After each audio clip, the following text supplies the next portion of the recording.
con nosotros. Esto es El Rumbo de la Tarde con Leila, Miguel y Valentín. Estamos en tiempo de nuestra entrevista. Y bueno, ya Miguel presentó al invitado, don Guillermo Caram. Gracias por estar aquí y yo estoy de suerte con usted porque de no verlo mucho tiempo me ha tocado 2 veces en esta semana, en este par de semanas. ¿Cómo está usted? Ya veo, ya veo. Es un honor, Leila, porque don Guillermo Caram es uno de las... bueno, me gustaría decir que es el que más, pero mucha gente se va a sentir mal, pero una de las personas que con más responsabilidad trata el tema económico en la República Dominicana. A eso iba. Y de los más acertados siempre en la tratativa del tema de las finanzas públicas y de las políticas públicas y de la macro y microeconomía en la República Dominicana, y es un honor tenerlo en este programa. Don Guillermo, debería venir usted aquí a cabina, se siente diferente. Bueno, yo tengo una primera pregunta. Después de la vacunación, yo creo que volvemos a la normalidad. Claro, después de la vacuna. Yo tengo, como dijo aquel en aquella famosa reunión, vamos a organizarnos, ¿no? Don Guillermo, yo tengo una primera pregunta para usted. Sus últimos artículos sobre la economía dominicana que se publican en el periódico Hoy, no ofrecen, usted no tiene mucha confianza en los planes económicos que ha estado implementando el gobierno de Luis Abinader con vista a la recuperación cercana de la economía dominicana. ¿Por qué? Bueno, fundamentalmente porque veo que no hay una coherencia, una sintonía entre el discurso que lleva a cabo el gobierno en sus pronunciamientos, en sus políticas, en sus decretos, con los resultados de las cifras económicas, de las cifras fiscales específicamente. Por ejemplo, nosotros tenemos el caso de, analizando que uno de los datos que di en uno de esos artículos, si uno compara el nivel de inversión de construcciones de obra en los 2 primeros meses del año y lo anualiza, o sea, lo proyecta para lo que va del año, realmente en comparación con lo presupuestado, tenemos una brecha muy amplia que cubrir. O sea, yo creo que si se sigue como va, que espero que no se siga como va, y por eso denuncio cómo va, es que se tiene que acelerar el ritmo de inversión pública, porque si no se acelera, apenas llegaríamos al 10 o al 15% de los presupuestados. Eso por un lado. Por otro, porque veo que la situación de las finanzas públicas sigue siendo delicada en cuanto a que la totalidad de los ingresos corrientes y de capital del Estado, exceptuando, por supuesto, los financiamientos, están siendo consumidos por partidas corrientes, principalmente por subsidios, la llamada transferencias corrientes, que están consumiendo el 42% de las contribuciones de los ciudadanos, un 29% en burocracia y un 28% para los intereses y la amortización de la deuda pública. Entonces, el gobierno está con esa política de gasto que en cierta forma conserva el mismo patrón de hace muchos años, en cierta forma está atado a que cualquier inversión que efectúe tenga que ser asociado a las disponibilidades de recursos externos. Por eso creo que se necesitan disposiciones más graves, cirugías mayores en la política de gastos y también en la política tributaria. Eso, por supuesto, tiene que ser a través de una reforma fiscal pactada, como está mandada en la Ley de Estrategia Nacional de Desarrollo a través del Consejo Económico y Social, que a mi juicio no dio un buen paso ahora con el pacto eléctrico, porque fue un pacto eléctricamente concertado. Prácticamente fue el mismo pacto. Un cortocircuito. Hay un cortocircuito. Acortaron el circuito.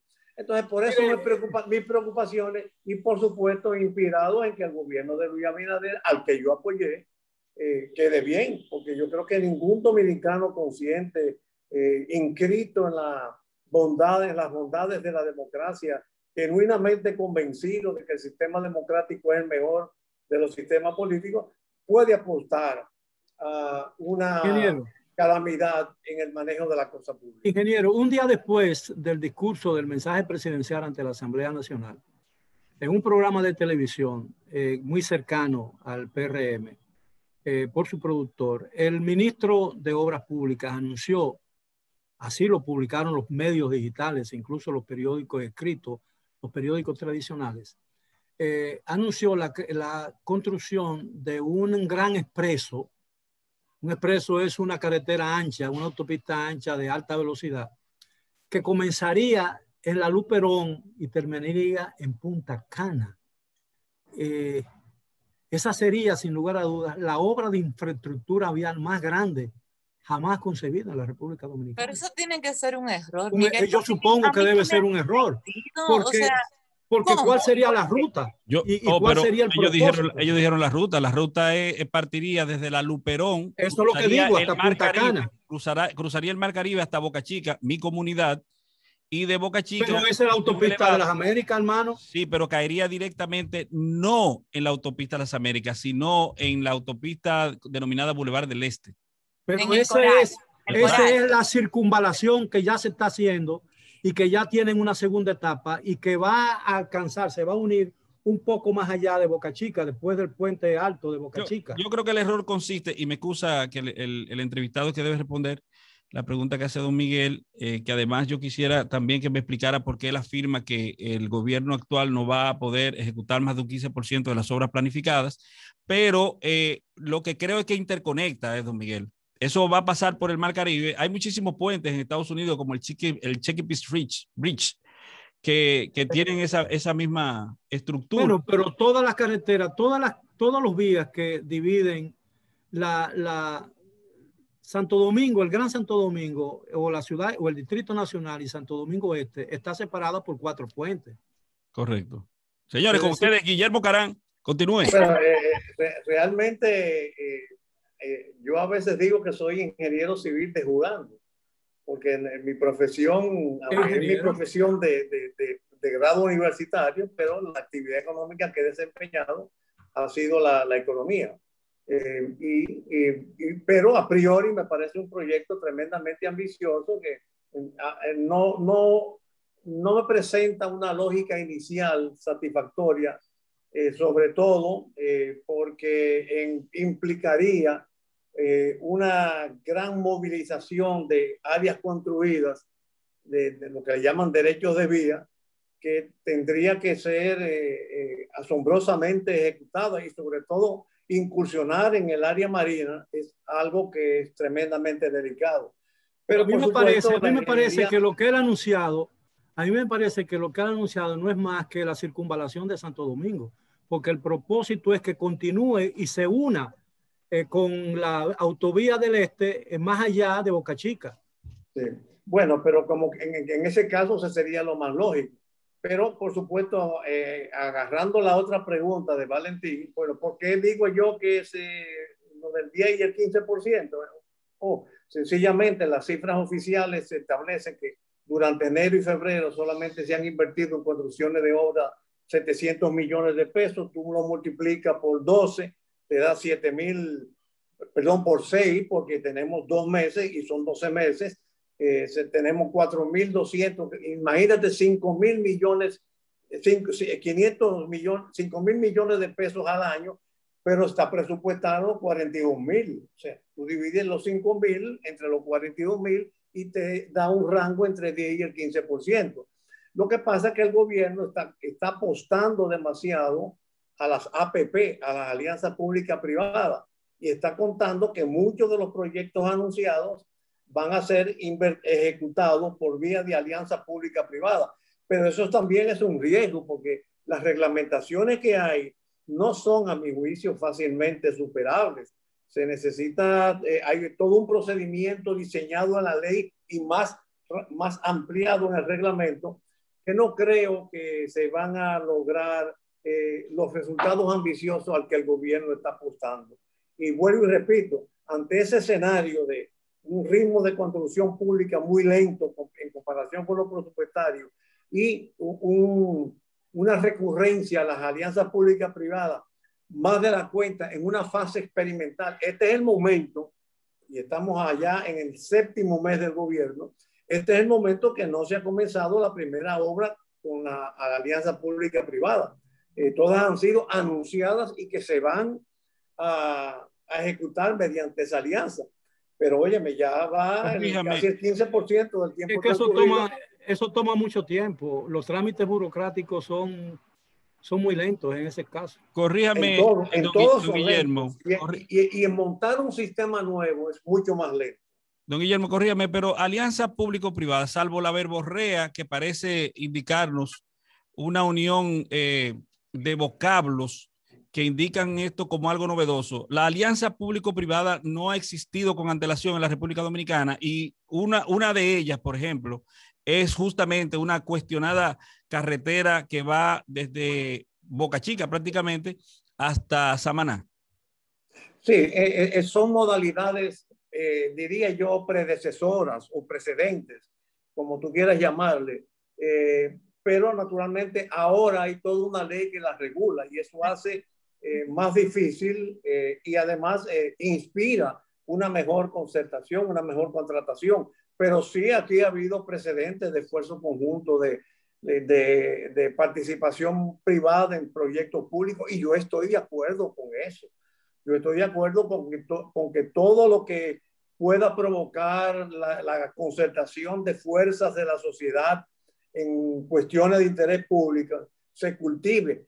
El problema que yo veo que yo planteo no es de una oposición al concepto, es la consideración en demasía de ese nuevo instrumento que para implantarlo requiere una serie de reglamentaciones y disposiciones que todavía estarían en fase experimental. Por ejemplo, durante los primeros meses del gobierno se habló de que Punta Catalina podría ser sometida a un régimen de alianza pública-privada.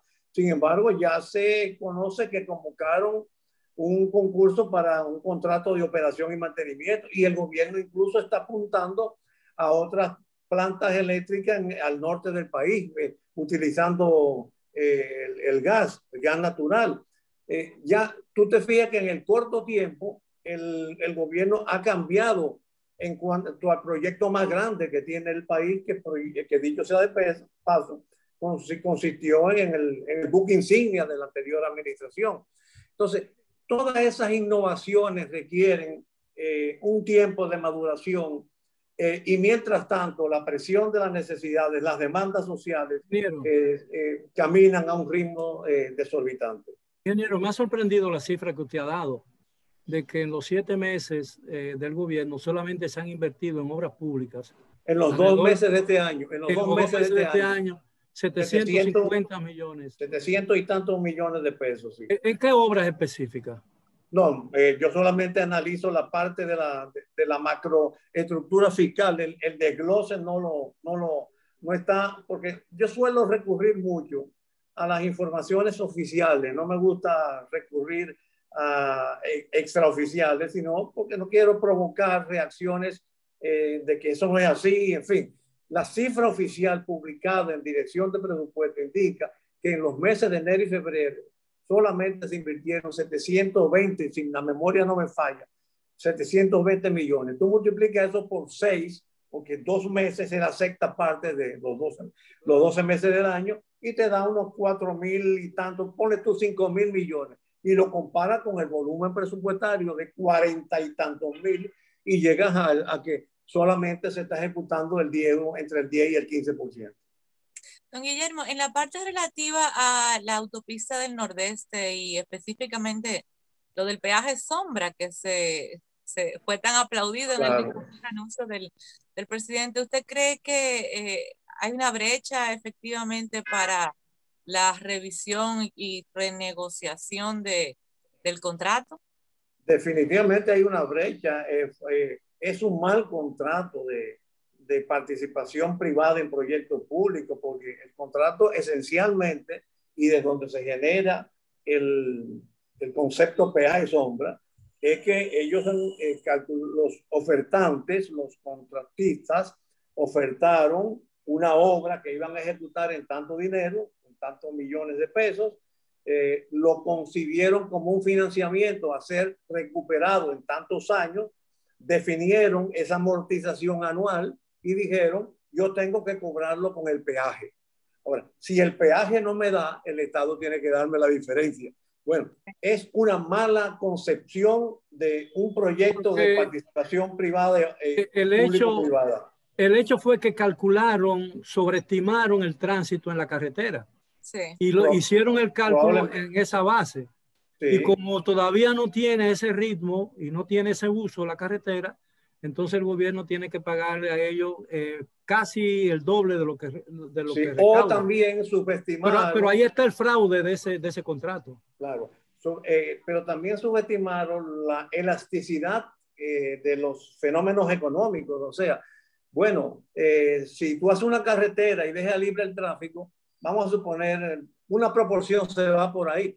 Pero si tú le pones un peaje tan fuerte como el que tiene, entonces la gente no va a pagar los 1.000 pesos de peaje, se va por la vía vieja.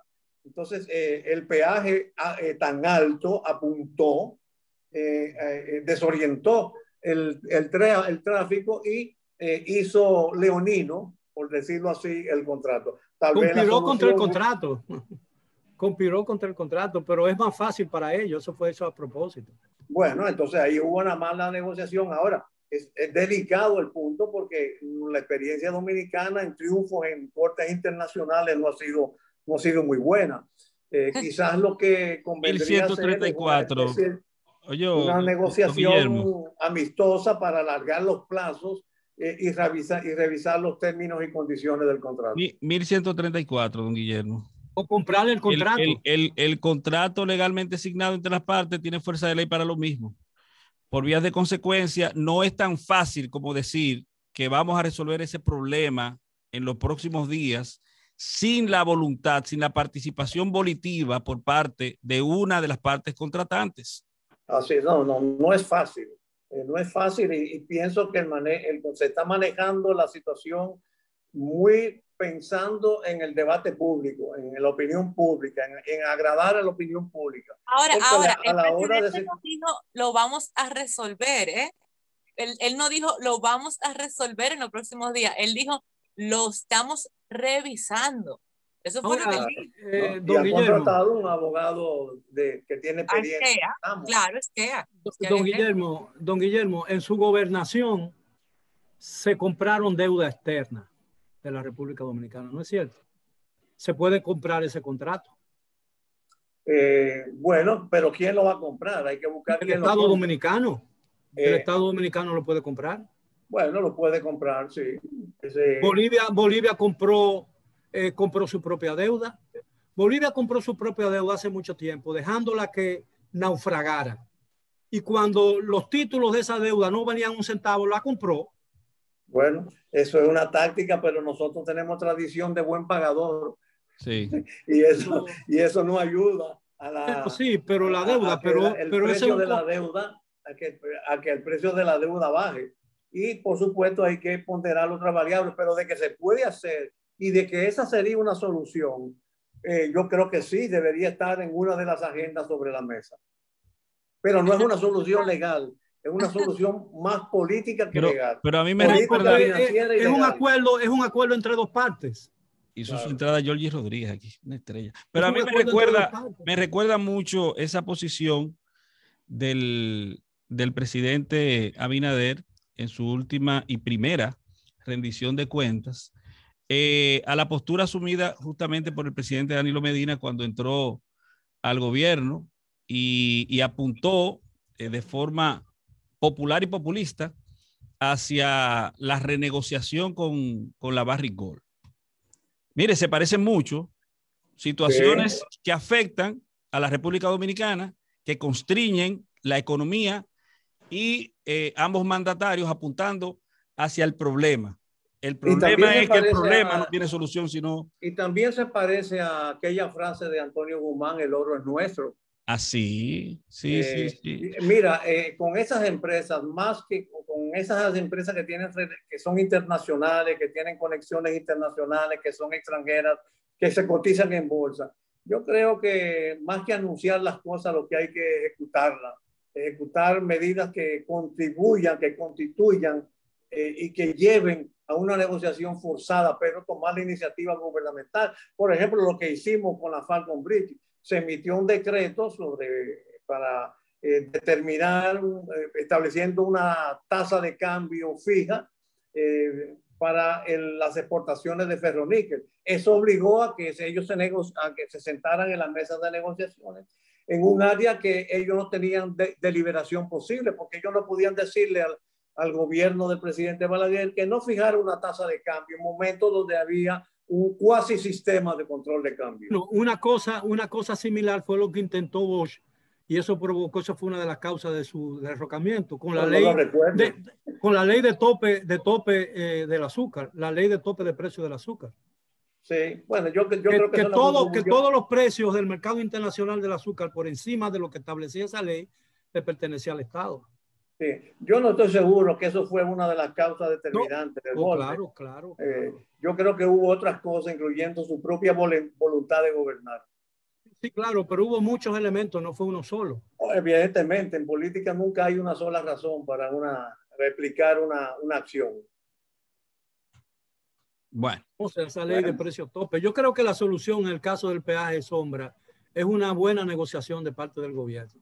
Y se evitaría mucho. Pero usted no puede anunciar que va a intentar una negociación sin antes haberse puesto de acuerdo con la otra parte, su contraparte, justamente desde el punto de vista de la litis que surge a partir de un hecho generador de la litis. El hecho generador no ha sido más que una repulsa social por los resultados afectadores que tiene ese peaje sombra. Entonces, una presión social que apunta hacia una procura de una solución, pero usted tenía que, antes de anunciar la posibilidad de un arreglo, tenía que arreglar en parte. Sí. Yo creo que el problema se está manejando con una carga excesiva de opinión pública y de legalidad y de pasos anunciados. Me parece que pasos anunciados que apuntan al conflicto. Me parece que un paso amigable debería preceder todo escarceo público y escarceo legal alrededor del contrato vigente. Y es posible, por ejemplo, perdone que uno tiene que citar las experiencias que uno pasó. Cuando nosotros llegamos al gobierno en el 86, nos encontramos que una empresa italiana tenía un contrato para construir la presa de Manabao. El presidente Balaguer dijo, yo no quiero esa presa.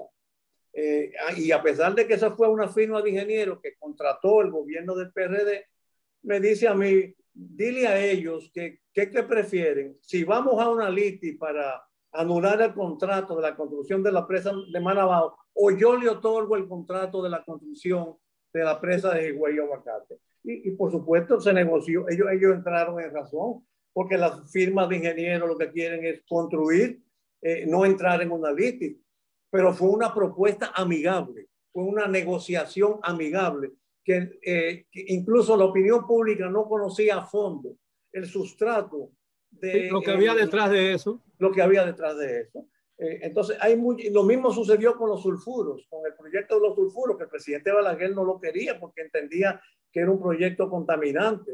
Entonces, se le buscó la vuelta por la vía amigable antes de que explotara en la opinión pública. ¿Sabe qué es lo que pasó?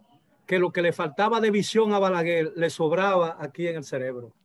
Sí, pero no tenía las ataduras legales que tenemos hoy día, porque hoy día, por ejemplo, esa obra tenía que ir a licitación, aunque fuera una obra prioritaria y necesaria, tenía que ir a un proceso de licitación y no se le podía otorgar a esa empresa por la simple voluntad de la persona que ocupara la presidencia de la República. Lo otro es que tampoco el desarrollo del derecho arbitral al que nosotros tenemos que acudir si pretendemos afectar a esa empresa, no existía tan marcadamente a la fecha que se produjo ese acontecimiento. Eso es verdad. Eso facilitó la decisión del presidente Balaguer, pero también hay vías para superar eso. Tú puedes haber consultado en el presente. Pero claro. Difícilmente un presidente en el presente puede hacer eso, pero tiene vías recurriendo al Congreso. Todo lo contrario. Déjame decirte esto. La ley de APP, en cierta forma, da una vía para solucionar ese conflicto, porque claro, la ley de APP dice, si tú tienes una iniciativa y la sometes, y luego tienes que someter la licitación para ver si hay mejores ofertas financieras, y tú la pierdes, tú tienes derecho a una proporción de resarcimiento que te la tiene que pagar el contratista ganado. Pero o sea, el problema... Siempre hay vías para resolver pero el principal problema que va a encarar el presidente Abinader en este caso particular es el hecho de que haber sido aprobado por el Congreso ese contrato es un compromiso soberano del Estado Dominicano. Claro. Un compromiso soberano del Estado Dominicano. Yo creo que hay que... Es como un papel de deuda. Sí, pero el ingeniero Caram, querido y conocido por el pueblo dominicano, ha dado un indicativo de algo que había pasado por la mesa prácticamente con respecto a esta legislación, que de repente el grado a grado, aunque sea proporcional, existe nueva vez en la República Dominicana. Existe, no existe. Tú tienes una iniciativa, la sometes, las autoridades la aprueban, pero dicen, no te puedo conceder el contrato aquí a ti porque tengo que someter la licitación. Correcto. Entonces, la sometes a licitación. Si el proponente pierde, entonces el ganador le da una proporción, le hace una compensación y está establecido los montos por ley. O sea que no es un grado a grado como el que teníamos nosotros. Yo dije proporcional. Claro. De forma pero es una vía de solución. Y sobre todo... Y la otra vía es el manejo de información, que al final de cuentas, como se manejen las informaciones en las licitaciones, dependerá mucho el resultado final de las mismas. Mira, yo creo que también que restringir demasiado y hacer demasiado cerrado el tema de las licitaciones y todas esas cosas, va a llegar un momento que le va a poner una camisa de fuerza tan grande a los gobiernos dominicanos que no podrán hacer absolutamente nada. Mira, ojalá no se vaya en la mitad del campeonato de béisbol, se funda una torre, porque se va a tener que suspender el campeonato. ¿Sabe por qué? Porque van a tener que hacer una licitación internacional para comprar 10 bombillas. Así es. Digo, el exceso de la democratización del proceso económico tiene sus bemoles. Claro, es una cadena, es un grillo, es un grillete. Don Guillermo, bueno, ¿cuándo usted vuelve? A mí no me ha tocado eso. Guillermo, ¿cuándo usted vuelve por aquí? Porque no, él vuelve mañana a CDN, mi programa en la noche, para discutir el tema de la recuperación económica. Pues así que mañana espero, ingeniero, mañana. CDN, porque ya en lo que tiene que ver con el rumbo de la tarde, Leila se va a despedir de usted, ingeniero. Gracias por venir. Para nosotros fue un honor. De verdad que gracias a ustedes. Este es su espacio. Usted es una de las personas que más orienta a la sociedad dominicana en todos los sentidos. Esto es su espacio, pero no el espacio que viene detrás de nosotros. Así que hay que ponerle fin a esto, porque después Rudy González y Jorge Rodríguez no nos acusan Juan TH de quitarle tiempo a su programa. Ha sido todo por hoy. En lo que a nosotros concierne, gracias. Los esperamos de costumbre mañana a la hora de siempre. Hasta entonces.